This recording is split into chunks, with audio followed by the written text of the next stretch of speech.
You might even want to, like, take out bits. Oops.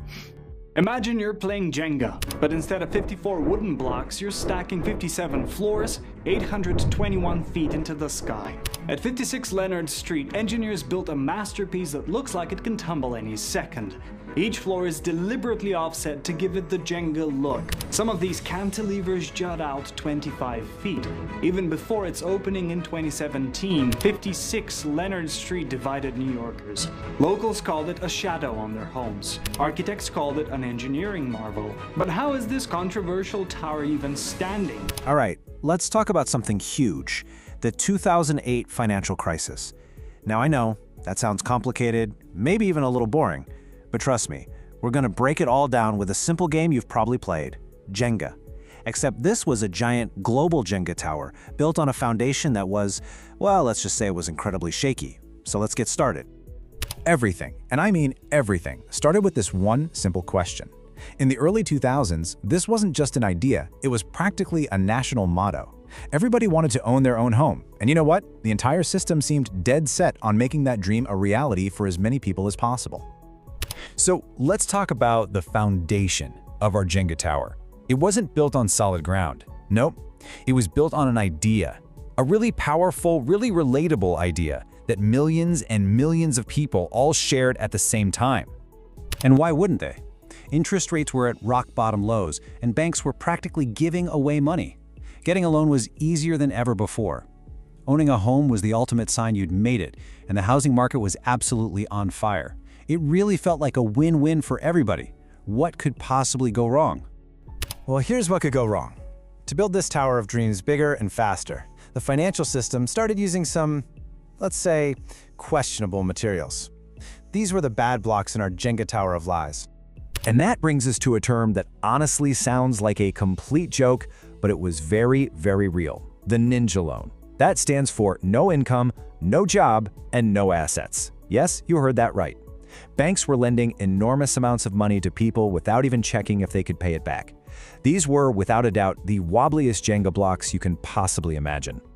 So you can really see the difference here, right? A normal, traditional loan, what they call a prime loan, that's like a good, solid Jenga block. You can build a pretty stable tower with those. But a subprime or a ninja loan? Oh man, that's a cracked, wobbly block just waiting to fall. And the big problem was, the whole system started building almost exclusively with these wobbly blocks. So you're probably wondering, how in the world do you sell a tower that you know is made of wobbly blocks? Well, you perform a magic trick. Wall Street basically invented a kind of financial alchemy that could turn these incredibly risky loans into something that looked like pure gold. And here's the playbook. It's kind of genius in a terrifying way. Step 1, you make thousands of these ninja loans, or wobbly blocks. Step 2, you bundle them all together, mixing the bad with the even worse. Step 3, and this is the magic part, you get a rating agency to stamp this whole messy package with a top safety rating. And then you sell these things, full of loans to folks some called bankrupt baristas, to pension funds and investors all over the globe, telling them it's a super safe bet. And what stamp did they get? AA, the highest possible rating you can get. That's the equivalent of someone telling you a Jenga tower built out of cooked spaghetti is as solid as a pyramid. It was a signal of absolute safety, and boy did investors buy it. Hook, line, and sinker. But, as anyone who's ever played Jenga knows, a tower built with bad blocks can't defy gravity forever. It just can't. And pretty soon, the first cracks started to show. It was just a matter of time, really. A lot of these loans started with these low teaser interest rates, but then those rates shot way up. All of a sudden, people couldn't afford their payments, and one by one, they started to default. And every single default was another one of those wobbly Jenga blocks just slipping right out of the tower. And you know what happens when enough blocks slip out? The whole thing gets unstable, it starts to teeter, and then it all comes crashing down. And look how fast it all happened. In 2008, the dominoes just fell one after another with terrifying speed. We're talking about massive investment banks that had been around for a century, like Bear Stearns and Lehman Brothers, just gone. They either collapsed entirely or were sold for pennies on the dollar.